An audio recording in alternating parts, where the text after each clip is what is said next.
हाय दोस्तों, नमस्कार। Welcome to innovate to GS knowledge with Aakash. आज के इस वीडियो में हम देखने वाले हैं नारीवाद का अर्थ एवं परिभाषा और विशेषताएं। तो यह वीडियो किसके लिए होने वाली है और इस वीडियो में क्या होने वाला है और यह सीरीज़ कौन सी चलने वाली है, इसके बारे में सबसे पहले आपको हम जानकारी देते हैं।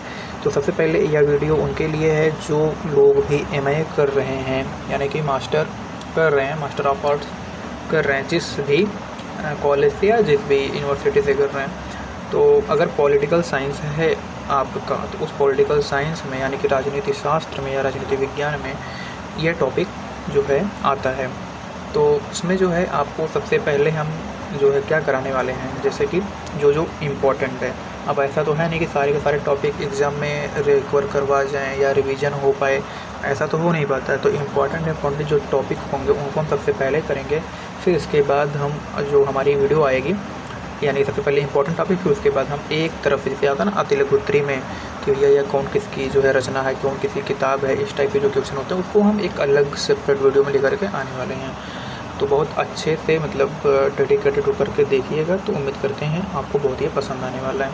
तो जैसे कि उत्तर व्यवहारवाद का सिद्धांत क्या है और लेनिन का प्रजातंत्र क्या है, ये सब इंपॉर्टेंट टॉपिक होते हैं। उससे तुंग की वर्ग संघर्ष की जो है अवधारणा क्या है या धारणा क्या है, विचार के जॉन राउस के अनुसार समाज की क्या विशेषताएं हैं, या है ना। उसके बाद समुदायवाद क्या है और आधुनिकतावाद यानी कि उत्तर आधुनिकतावाद और आधुनिकतावाद में क्या अंतर है, ये सारी चीज़ें। अमर्त्य सेन के अनुसार न्याय क्या है ना। लेनिन की संसदीय संबंधी विचारधारा क्या है, ये कुछ इम्पोर्टेंट हम जो है निकाले हुए हैं बुक्स से, किताब से, सीरीज से और प्रीवियस ईयर के क्वेश्चन से। तो ये सारा का सारा वीडियो आपको मतलब एक एक वीडियो के अंतराल में मिलता रहेगा, यानी कि हर दूसरे दिन या हर एक तीसरे दिन। तो उम्मीद करते हैं आपको बातें समझ में आ गई होंगी। एक ओरिएंटेशन क्लास के रूप में ये बातें आपको जान लेनी आवश्यक होती हैं। तो उससे पहले हम स्टार्ट करने वाले हैं। क्या स्टार्ट करने वाले हैं भैया? आज का यह अपना नारीवाद सिद्धांत क्या है और ये कहाँ से मतलब बात उठी, कैसे उठी, ये सारी बातें हम आपको बताने वाले हैं। तो नारीवाद का अर्थ होता है, नारीवाद का अर्थ का मतलब सीधे यहाँ पे देखिए लिखा हुआ है, मतलब शब्द बाई शब्द, लेकिन उसको मैं उससे इतर जा करके उससे हट करके कुछ समझाने चाहता हूँ, यानी कि फ्री हैंड। तो नारीवाद का मतलब ये है, देखिए क्या है, ये दो शब्दों से मिलकर बना ना, एक हो गया भैया आपका नारी। अच्छा, बाकी अगर आपको PDF चाहिए होगा इस लेक्चर का तो आप हमारे टेलीग्राम चैनल से जुड़ सकते हैं। सेम जो चैनल का नाम है हमारे यूट्यूब का, सेम वही नाम है टेलीग्राम में भी। तो अगर आपको ढूंढने में कोई दिक्कत होगी तो हम डिस्क्रिप्शन में लिंक दे देंगे, वहाँ पे जाकर आप ले सकते हैं, या फिर अबाउट सेक्शन में, हमारे चैनल के अबाउट सेक्शन में जाएंगे, वहाँ पर भी आप जो है इसका लिंक देख पाएंगे। तो चलिए स्टार्ट करते हैं नारीवाद। तो हम बता रहे थे भैया नारीवाद जो है ये दो शब्दों से मिलकर बना है, एक है नारी, दूसरा है वाद, ठीक है। तो नारीवाद का मतलब क्या हुआ कि भैया, अच्छा एक चीज़ ध्यान देने वाली बात यहाँ पर यह है कि किसी भी शब्द में अगर वाद लगा हुआ है तो किसी भी शब्द में अगर क्या लगा हुआ, वाद लगा हुआ, यानी कि इज्म लगा है, जैसे समाजवाद है ना, और उसके बाद लेनिनवाद है ना, गांधीवाद है ना, ये सब पढ़ते हैं ना, वाद। तो इस वाद का मतलब या फिर इस इज्म का मतलब, जैसे कि कैपिटलिज्म या पूंजीवाद है ना, समाजवाद, मार्क्सवाद, ये सब आप पढ़ते हैं। तो उस वाद का मतलब होता है विचारधारा। तो कौन सी विचारधारा? नारी की विचारधारा। कैसे नारी की विचारधारा? यानी कि नारियों को मुख्य विचारधारा मतलब मुख्य समाज से जोड़ना। मुख्य समाज से जोड़ना का मतलब क्या हुआ कि नारी को समाज के सभी जो है पहलुओं से उसे जोड़ देना, या समाज के सभी हित से उसे अवगत कराना, उसका जो है समावेशी विकास करना, जैसे कि सामाजिक न्याय प्रदान करना, धार्मिक न्याय प्रदान करना, यानी कि विकास करना उसका हर एक तरीके से। कैसे विकास करना? जैसे सामाजिकता के तौर पे, धार्मिक तौर पे, धार्मिक पहलू या सामाजिक पहलू, आर्थिक पहलू, सांस्कृतिक पहलू, शैक्षणिक पहलू है ना, इन सब स्तरों पर, विज्ञान और प्रौद्योगिकी के स्तर पर उसका विकास करना है ना, इन सब चीज़ों उसकी भागीदारी को सुनिश्चित करना, ये सब यानी कि जितने भी व्यवस्थाएं हो सकती हैं। जैसे कि हमारा एक फार्मूला होता है कि भाई कुछ व्यवस्थाएं होती हैं, जैसे कि सामाजिक व्यवस्था, धार्मिक व्यवस्था, सांस्कृतिक व्यवस्था, आर्थिक व्यवस्था, शैक्षणिक व्यवस्था, विज्ञान और प्रौद्योगिकी, व्यापार, अंतर्राष्ट्रीय संबंध, ये सब कुछ व्यवस्थाएं होती हैं। आप देखेंगे कि समाज में ये सारी चीज़ें चल रही होती हैं, है ना। समाज में तो हमारे देश दुनिया में यही सब चीज़ें हैं। तो भैया समाज है का मतलब क्या है, एक उच्च वर्ग, निम्न वर्ग है और मध्यम वर्ग है, और फिर उसी समाज में जो है बड़े हैं, बुजुर्ग हैं, नौजवान हैं, वृद्ध है, विकलांग है, महिला है, विधवा, ये सब लोग हैं ना।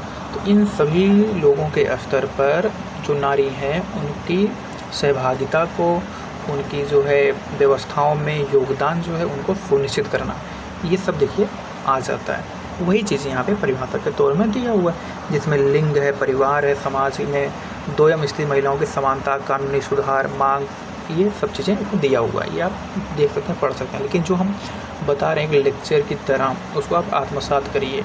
सीधी सी बात है, नारीवाद का मतलब क्या है कि एक ऐसी अवधारणा, एक ऐसी सोच, एक ऐसी विचारधारा जो क्या करे, नारियों को यानी कि स्त्रियों को क्या प्रदान करे, सामाजिक न्याय प्रदान करे, आर्थिक न्याय यानी कि सामाजिक विकास कर सके, यानी कि समाज में उनकी भागीदारी को सुनिश्चित कर सके। एक ऐसी विचारधारा है ना, सुनिश्चित करती है या करने की चेष्टा या कोशिश करती है। समझ में आ रही बातें?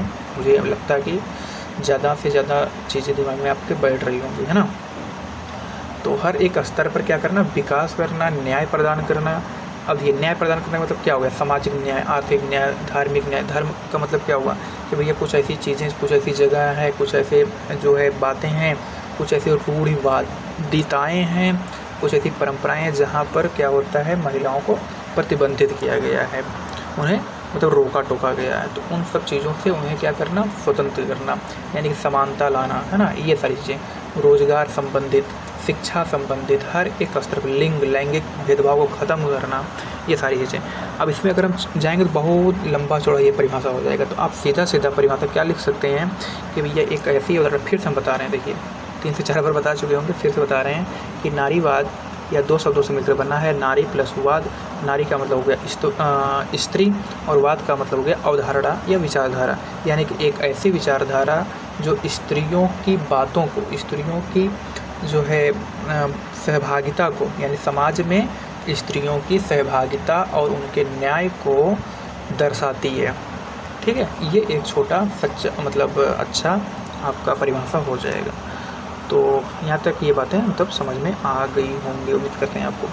अब परिभाषा यहाँ पे दिया हुआ है कि वही सारी चीज़ें जो हम बता चुके हैं वही यहाँ पे दिया हुआ है। अब हम एक बार आपको ये पढ़कर सुना भी दे रहे हैं, जैसे कि नारीवाद को और भी स्पष्ट करने के लिए कुछ प्रमुख विद्वानों की परिभाषाओं का उल्लेख कर सकते हैं, जैसे कि हार्ड स्टॉक है। अच्छा, नारीवाद की सबसे अच्छी परिभाषा जो है आप देखेंगे ना, इसी में आया है कि नहीं आया है, गार्ड लर्नर। हाँ, ये गार्ड लर्नर हैं, इनके द्वारा जो है आप ये लिख सकते हैं। नारीवाद अध्ययनों के सामने सबसे बड़ी चुनौती उन विभिन्न रूपों और परिस्थितियों की पहचान करना है जिनमें पितृसत्ता विभिन्न क्षेत्रों और विभिन्न अवधियों में उभरती है, और वे कौन सी विशेषताएं जो पितृसत्तात्मक संरचनाओं को विशिष्ट रूप देते हैं। सीधे गर्डा लर्नर का मानना है कि भैया नारीवाद उन बातों पर विचार करता है या उन पितृसत्तात्मक विचारधाराओं के रूढ़ियों खिलाफ बात करता है या अध्ययन करता है, सोच रखता है ना, जो महिलाओं को दोयम स्थिति रखता है, यानी कि दूसरे स्थान पे, यानी कि द्वितीयक जो है मानता है। ये है गर्डा लर्नर के अनुसार। बाकी और भी लोग यहाँ पे बताए हुए हैं कि भैया क्या है। तो आइए देख लेते हैं हार्ड स्टॉक के अनुसार क्या है नारीवाद की परिभाषा। तो ये क्या कहते हैं भाई साहब, ये कह रहे हैं महिलाओं के लिए नारीवाद का दृष्टिकोण सर्वहारा वर्ग। सर्वहारा वर्ग का मतलब आपको यहाँ पे हम बता दें, जो मतलब निम्न वर्ग है या फिर एक जो मतलब मजदूर वर्ग है, जो गरीब वर्ग है, मध्यम वर्ग है, इसी को कहा गया सर्वहारा वर्ग ना। तो सर्वहारा वर्ग के अनुभव की तरह एक नियमित समूह होने के नाते महिलाओं के अपने अनुभवों और गतिविधियों में सकारात्मक और नकारात्मक दोनों पहलू होते हैं। नारीवाद दृष्टिकोण इन अनुभवों में निहित मुक्त की संभावनाओं को चुनकर उनका विस्तार करता है। ठीक है, तो कुल मिलाकर के आप देखेंगे इनका जो सारांश है, आप देखिए हार्ड स्टॉक है ना, तो इनका नाम रट लीजिए आप। देखिए इसी को कहते हैं चालाकी। गार्ड लर्नर हमने बता दिया, हार्ड स्टॉक बता दिया, उसके बाद सिमोन द बोवार। अब इन्हीं लोगों को बस केवल नाम रट लेना है बस। हार्ड स्टॉक नारीवाद, सिमोन द बोवार नारीवाद, गार्ड लर्नर या गर्डा लर्नर, ये 3 विचारकों का नाम आप रट लीजिए। इनको जैसे मन तैसे मतलब चिपका डालिए एग्जाम में। जैसे मन तैसे मतलब क्या, जो हमारी मूल बातें हैं उसी के हिसाब से। जैसे पितृसत्तात्मक व्यवस्था से जो है छुटकारा दिलाना ना, दोयम स्थिति को जो है दूर करना। और उसके बाद हमने बता दिया नारीवाद जो है 2 जो है शब्दों से मिलकर बना है, नारी प्लस वाद, है ना। वो विकास की बातें करना, कौन से विकास, सामाजिक, आर्थिक, धार्मिक, सांस्कृतिक, शैक्षणिक, इन स्तरों पर जो है जो क्या कहते हैं उसको, समाज में महिलाओं की स्थिति को सुदृढ़ करना या उनको जो है आगे लेकर के आना। यही सब हम मिला जुला कर जब लिख देंगे और इन लोगों का नाम लिख देंगे इनके अनुसार, तो आपको अच्छा खासा नंबर मिल जाएगा। ठीक है, चलिए आगे चलते हैं। अब हम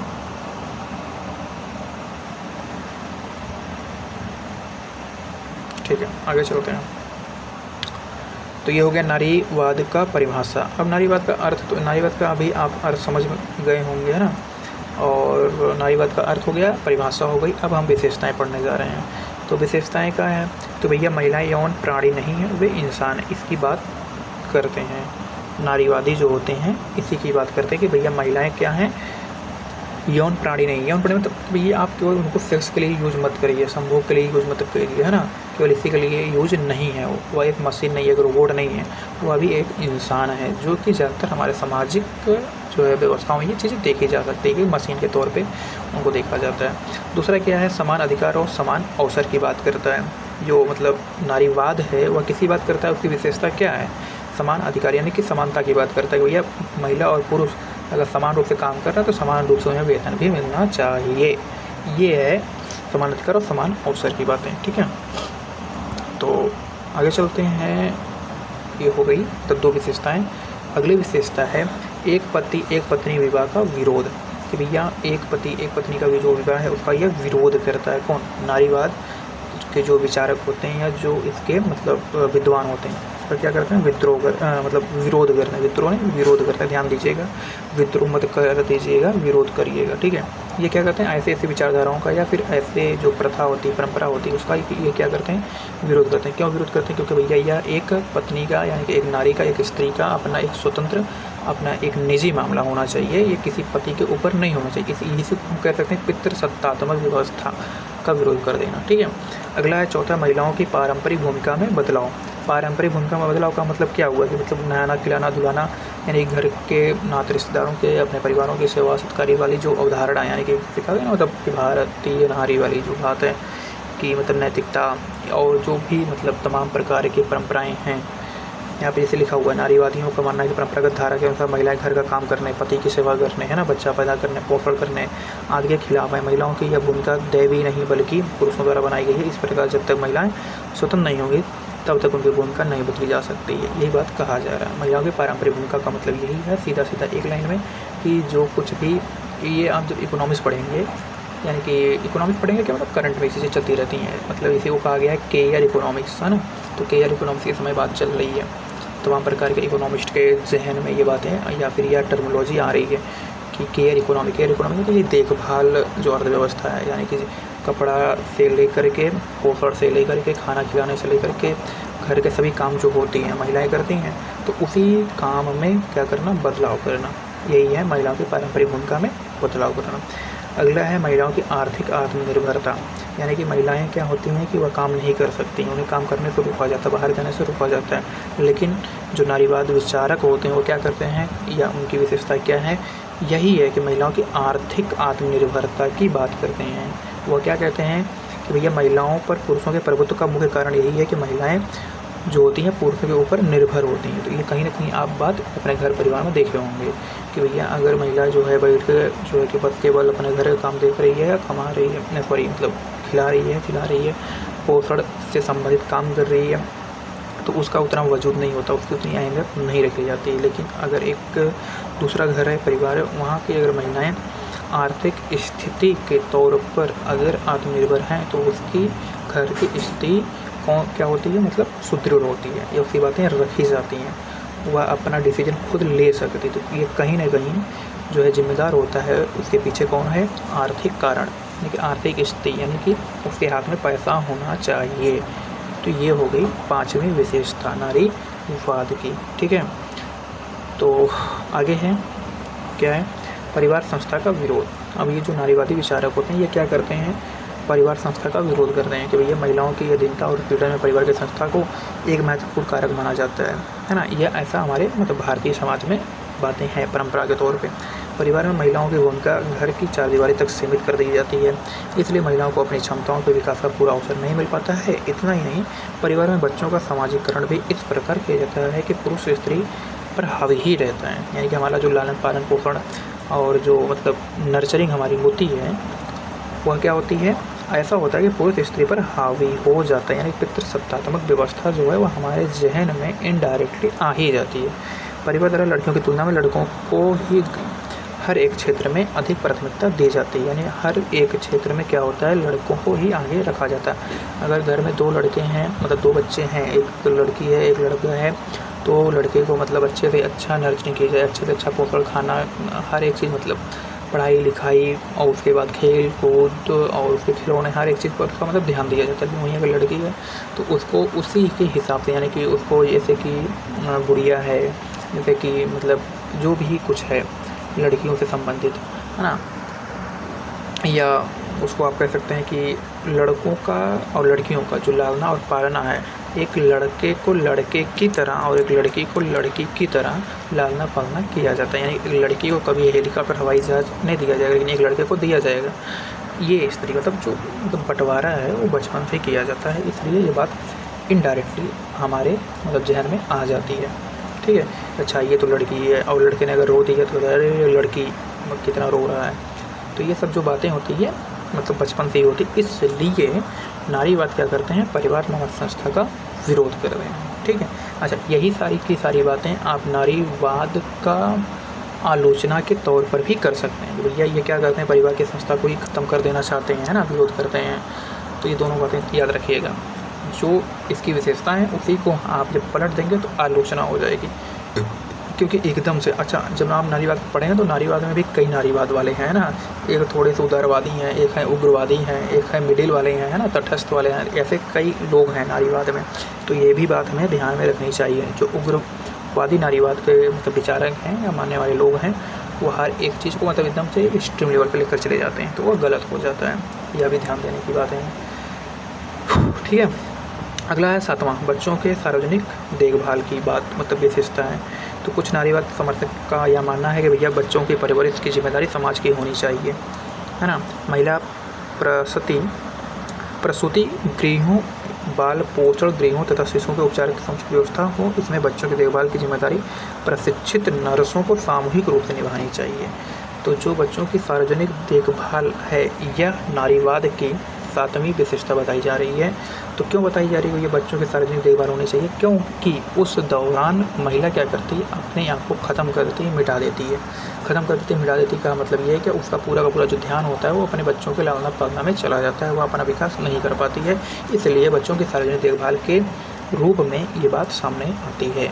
इसमें क्या होता है कि बच्चों की देखभाल के लिए एक अलग व्यवस्था, एक अलग संस्था को ये लोग अहमियत देते हैं। अच्छा ये पूरा ये जो विचार है ना, आप देखेंगे तो थोड़ा मतलब गहराई से पढ़ने और समझने की कोशिश करेंगे, आपको ये समझ में आएगी बात कि ये पूरी की पूरी जो सोच है ये पश्चिम से आ रही है। क्यों? क्योंकि आप पश्चिम में जाएंगे देखेंगे तो वहाँ पर शुरू में आप देखेंगे तो शादी और मतलब विवाह जैसे किसी भी मतलब सामाजिक परंपरा का कोई रीति रिवाज नहीं था, है ना। तो वहाँ पर जो है आप देखेंगे कॉन्वेंट स्कूल जो मतलब चल या प्रचलन में आए हैं, तो कॉन्वेंट स्कूल में वही बच्चे गए हैं जिनके माता पिता का कुछ अता पता नहीं है, है ना। इसीलिए वहाँ पे फादर्स डे मनाया जाता है। अच्छा ये मैं ऐसे हवा में बात नहीं कर रहा हूँ, इसका एक पूरा मतलब तथ्यात्मक जानकारी आप गूगल पे जा करके सर्च कर लेते हैं, भैया कॉन्वेंट स्कूल में कौन से बच्चे पढ़ते थे, कैसे हैं, क्यों फादर्स डे वहाँ पर मनाया जाता है ना, क्यों वहाँ पे फादर्स और क्यों वहाँ पे मदर्स, क्यों वहाँ पर सिस्टर की व्यवस्था क्यों की गई है, इन्हीं सब चीज़ों की वजह से की गई है। जब वहाँ पे बच्चे जो है जैसे मतलब लड़के और लड़कियाँ एक साथ बैठते थे, एक साथ सारी चीज़ें करते थे, तो उसी के दौरान क्या होता था, सेक्सुअल अटैचमेंट हो जाता था। जब सेक्सुअल अटैचमेंट हो जाता था तो वहाँ से एक मतलब नाजायज़ बच्चे भी निकल आते थे। जब नाजायज़ बच्चे निकल आते तो उनकी जनसंख्या जब बढ़ने लगी, जब जनसंख्या बढ़ने लगी तो अनाथालय का प्रबंध किया गया। तो अनाथालय का जब प्रबंध किया गया तो वहाँ पर ही फादर्स और ये मदर्स और सिस्टर का जो है प्रश्न चला और उन्हीं की देखभाल के लिए कॉन्वेंट स्कूलों का जन्म होगा। ठीक है, ये बात है मतलब जो मतलब रियलिटी है। तो यह भी मतलब जो अब जैसे जहाँ पर भाई जैसा इन्वायरमेंट होता है, जैसा पर्यावरण होता है, वहाँ की वैसी सोच भी होती है, यह भी आपको ध्यान देना पड़ेगा। ठीक है। एक चीज़ को केवल एक ही एंगल से हमें नहीं देखना नहीं चाहिए, तब एक ही दृष्टिकोण से नहीं देखना चाहिए, यह भी आप ध्यान में रखिएगा अपने, ठीक है। हमारे यहाँ का जो पूरा शिक्षा और व्यवस्था, संस्कृति और क्या कहते हैं उसको, परंपरा है, वो हमारे यहाँ के हिसाब से, हाँ उसमें कुछ कुरीतियाँ हैं, कुछ रूढ़िवादियाँ हैं, कुछ गलत चीज़ें हैं, कुछ आडंबर है, कुछ पाखंड, उसको ध्यान में रखना चाहिए, उसे दूर करना चाहिए। जैसे राजा राममोहन राय, जैसे कि स्वामी विवेकानंद, जैसे कि दयानंद सरस्वती, है ना, शंकराचार्य, ये लोग हुए हैं जो अपनी ही चीज़ों को सुधारने की कोशिश की है, अपनी चीज़ों को निगलेक्ट नहीं किए हैं, है ना। हालांकि मैं थोड़ा सा दूर जा रहा हूँ, तो ये सब हमें ध्यान में रखने की मतलब बात होती है। तो अगला है जो ये लोग विरोध करते हैं, पितृसत्ता का विरोध। हाँ, पितृसत्ता का विरोध करना चाहिए, 110% करना चाहिए, है ना, लेकिन एकदम से नहीं कर देना चाहिए। एकदम से नहीं कर देना मतलब इतना एक्सट्रीम लेवल पितृसत्ता नामक टर्मिनोलॉजी का यूज करते हुए, कहता है ना, मतलब कि तिरंगा लहरा कर किसी की जान ले लेना, ये वाली बात है ना। तिरंगा के नाम पर यदि हम जय भारत माता की जय बोल रहे हैं और इतना ज़्यादा उग्र हो जा रहे हैं कि उसी में किसी की जान चली जा रही है, तो ये वाली चीज़ है। यहाँ पे पितृसत्ता का विरोध करने का मेरा तात्पर्य ये है कि भैया इतना ज़्यादा मत वो कर दो कि एक जो ह्यूमन बीइंग है उसको एकदम से नेगलेक्ट ही कर दो, उसकी अहमियत को ही ख़त्म कर दो। तो ये सब आप आलोचना के तौर में लिख सकते हैं, ये जानते रहिएगा।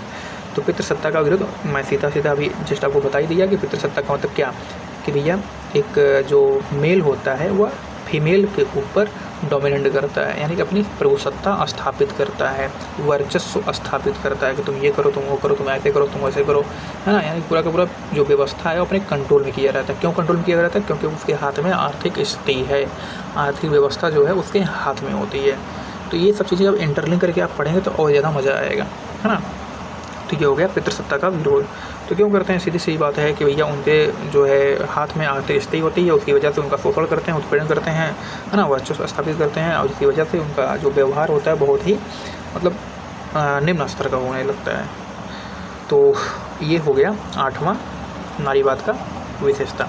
अगला है नारी एक उत्पीड़ित वर्ग है, ऐसा मानना है नारीवाद के विश्लेषकों का या इनके जो है विचारकों का। ये लोग क्या कहते हैं भैया, नारीवादियों का मानना है कि महिलाएं समाज का उत्पीड़ित वर्ग है और वे लगभग सभी समाजों में शोषण का शिकार हुई हैं। परंपरागत रूप से पैतृक संपत्ति में उनका कोई कानूनी अधिकार नहीं है ना। यानी कि सीधी बात है भैया, देखिए जैसे ही आप आर्थिक स्थिति हटाएंगे यानी कि किसी से छीनेंगे तो उसकी हर एक स्तर पर जो मतलब स्थिति बनी थी, तब एक सकारात्मक जो उसका था वो सब कुछ क्या हो जाएगा, नेगेटिव हो जाएगा, यानी कि नकारात्मक हो जाएगा। यानी कि उसका समाज में स्थिति क्या होगी, नकारात्मक हो जाएगी या निम्न हो जाएगी। उसका धार्मिक स्थिति क्या हो जाएगी, कमज़ोर हो जाएगी, है ना। मार्क्स का एक सिद्धांत है जिसका बेस स्ट्रक्चर मजबूत है उसका सुपर स्ट्रक्चर मजबूत ही होगा, है ना। सुपर स्ट्रक्चर का मतलब यानी जितनी भी व्यवस्थाएँ हो सकती हैं।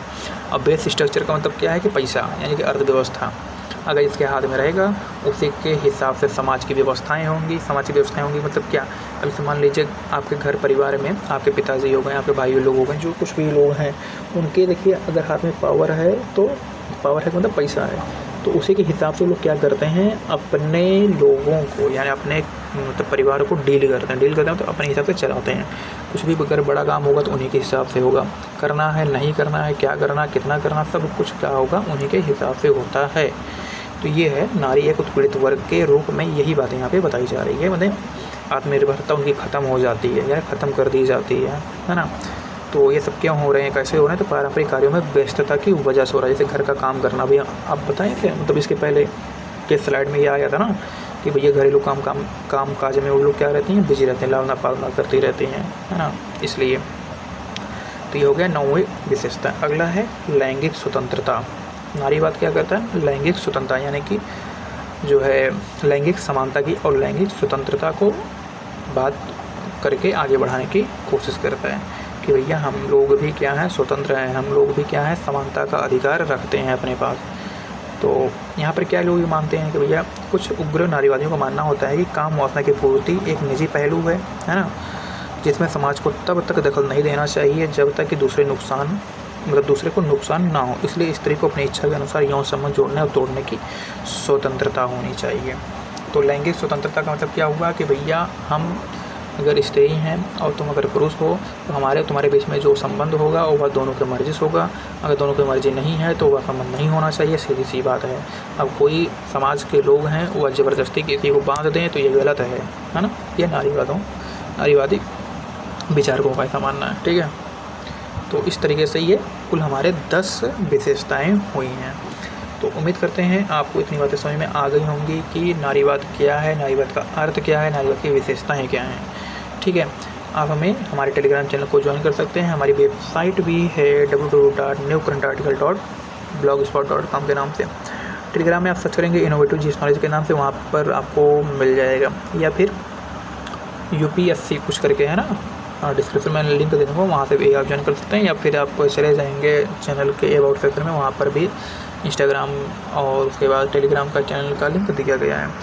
तो अगर ये थोड़ी सी वीडियो आपको हेल्पफुल लगी हो, कुछ नया पता चला हो, तो please like share comment subscribe ज़रूर कीजिएगा। मिलते हैं नेक्स्ट वीडियो में नए जानकारी के साथ, नए टॉपिक के साथ। तब तक के लिए नमस्कार, जय हिंद, वंदे मातरम।